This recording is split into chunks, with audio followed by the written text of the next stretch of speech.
மிஞ்சி போனால் நம்மூர் ஆற்றை பற்றியோ அணையை பற்றியோ தெரிஞ்சுக்க ஆர்வம் காட்டியிருப்போமா? None of my பிஸ்னஸ்ன்னு தோணுதில்ல.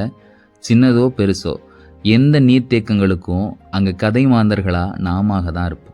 அதனுடைய இயக்கத்துக்கும் நம்முடைய தினசரி இயக்கத்துக்கும் பெரிய தொடர்பு இருக்குது. அதனுடைய பயணமும் நம்முடைய பயணமும் ரொம்ப நெருக்கத்தில் தான் நிகழுது. மக்கள் பார்வை அதிகமாக விழுறதாலேயே சில நீர்த்தேக்கங்களும் அணைகளும் அரசினால் பராமரிக்கப்படுற பாதுகாக்கப்படுற சம்பவங்களுமே உண்டு. ஒரு ஆறு அங்கே இருக்கிற விவசாயிகளுடைய கண்ணீரை, கவலையை, சந்தோஷத்தை, அடுத்த தலைமுறைக்கான எதிர்காலத்தை சொல்லிக்கிட்டு போகுது. அப்படி சொல்லிக்கிட்டு இருக்கிற ஆறு நம்பியாறு. மேற்கு தொடர்ச்சி மலையில தன்னோட பயணத்தை ஆரம்பிக்கிற நம்பியாறு திருக்கரங்குடி, ஏறுவாடி, சிறுமலஞ்சி, ராஜாக்கல்மங்கலம், சித்தூர், ஆத்தங்கரை, பள்ளிவாசல் வழியாக ஓடி உவரி அருகே கடலில் கலக்கிறது. பசுமை மலைகளின் மடியில் மழைநீர் சேர்ந்து இதன் நீர்ப்பாதை சுமார் 45 கிலோமீட்டர் நீளம் உள்ளது. திருநெல்வேலி மாவட்டத்தில் நாங்குநேரி, ராதாபுரம் தொகுதிகளையும், தூத்துக்குடி மாவட்டத்தில் சாத்தான்குளம், திருச்செந்தூர் பகுதிகளையும், கன்னியாகுமரி மாவட்டத்தில் தோவாளை, அகஸ்தீஸ்வரம் பகுதிகளையும், தென் தமிழகத்தின் முக்கிய 3 மாவட்டங்களையும் தொட்டு பாய்ந்து கடலில் கலக்கிறது. திருநெல்வேலியின் பசுமை நிலங்கள் நம்பியார் விவசாயிகளின் உயர்வையுடன் கலந்த இந்த நீர் அவர்களின் நம்பிக்கையாக மாறுகிறது. அதிக அளவில் வாழை விளைச்சலே இந்த நிலத்தின் பெருமை மிகு பயிர்கள். நம்பியாறு ஒரு சிறிய நதி என்றாலும் அதன் தொடர்ச்சி சமூக வாழ்க்கையுடனான தொடர்பு மிகப்பெரியது. நதி வழியாக பாசன நீர் செல்லும் நிலங்கள் விவசாயிகளின் வாழ்வாதாரமாக மாறியுள்ளன.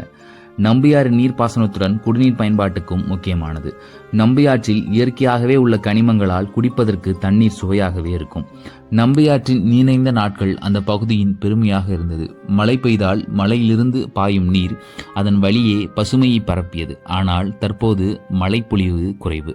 நிலத்தடி நீர் உறிஞ்சப்படுவது, குறிப்பாக சொல்ல வேண்டுமென்றால் நம்பியாற்றின் ஆதாரமாக இருக்கும் மண் 10-15 வருடங்களுக்கு முன்பாகவே வேகமாக அள்ளப்பட்ட கதைகளும் உண்டு. ஒரு காலத்தில் நம்பியாறு பாய்ந்த எல்லா இடங்களுமே வெயில் காலத்துலேயும் தண்ணீர் இருந்துச்சு. இன்னைக்கு மழைப்பொழிவு அதிகமாகவும் வெள்ளப்பெருக்கு சமயங்களில் தான் தண்ணீரை பார்க்க முடியுது.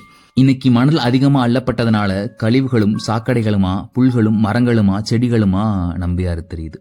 இந்த சோகத்துக்கு நடுவுலையும் அது பாஞ்சுக்கிட்டே தான் இருக்கு. பாசனமா, விவசாயம் செழிப்பா ஞாபக வச்சுக்கப்பட வேண்டிய ஒரு ஆறு இன்னைக்கு ரெட் அலர்ட்டுக்கும் வெள்ளப்பெருக்குக்கும் தன்னை ஞாபகப்படுத்த முயற்சிக்குது. மழையின் போது வெள்ளப்பெருக்க ஏற்பட்ட ஒரு ஆற்றுல பாசனத்திற்கான தண்ணீர் எங்கே போச்சு?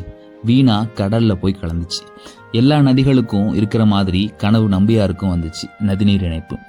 2008 கருணாநிதி ஆட்சியில் 369 கோடியில் தாமிரபரணி கருமேனி நம்பியாறு இணைப்பு திட்டத்தை செயல்படுத்த ஒப்புதல் வழங்கப்பட்டது.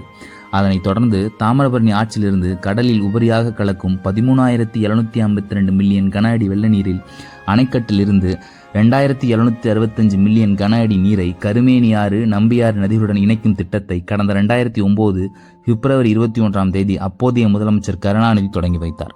தொடங்கியதை தவிர திட்டம் பலமுறை கைவிடப்பட்டது. பலமுறை நீதிமன்றங்கள் கதவை தட்டி 1060.76 கோடிக்கு கடந்த ஆண்டு மார்ச் 22 நிர்வாக அனுமதி வழங்கப்பட்டது. மத்திய அரசு ஒப்புதலுடன் கன்னடியன் கால்வாய் வழியாக வெள்ளநீரை குளங்களுக்கு கொண்டு செல்லும் பணி சோதனை அடிப்படையில் நடத்தப்பட்டது. தென் தமிழ்நாடு மக்களின் 17 ஆண்டு களவான தாமிரபரணி கருமேனி நம்பியாறு இணைப்பு திட்டம் நிறைவடைந்துள்ளது. முதலமைச்சர் மு.க. ஸ்டாலின் மக்கள் பயன்பாட்டிற்காக 7/2/2025 அன்று திறந்து வைத்தார். இந்த திட்டம் நிறைவேற்றப்பட்டதால 56,000 ஏக்கர் நிலம் பாசன வசதி பெறுது. தாமிரபரணி ஆற்றிலிருந்து சுமார் 20 முதல் 50 TMC தண்ணீர் வீணாக கடலில் கலப்பது தடுத்து நிறுத்தப்பட்டிருக்கு. தென் தமிழகத்தில் விவசாயிகளுடைய கனவு நிறைவேறிருக்கு அப்படிங்கிற கோணத்திலிருந்து அணுகினாலும் இந்த திட்டம் வேகமாக செயல்படுத்தாதனால அதிகமான நிலத்தடி நீர் உறிஞ்சுதல், மணல் அள்ளுதல் உள்ளிட்ட பிரச்சனைகளால் இந்த ஆறு தன்னுடைய பழைய பொலிவை இழந்து விட்டதா இன்னைக்கு விவசாயிகள் கருதுறாங்க. வரும் காலங்களில் இந்த திட்டத்தினுடைய தாக்கம் என்னவா இருக்குன்னு பொறுத்திருந்து பார்க்கலாம்.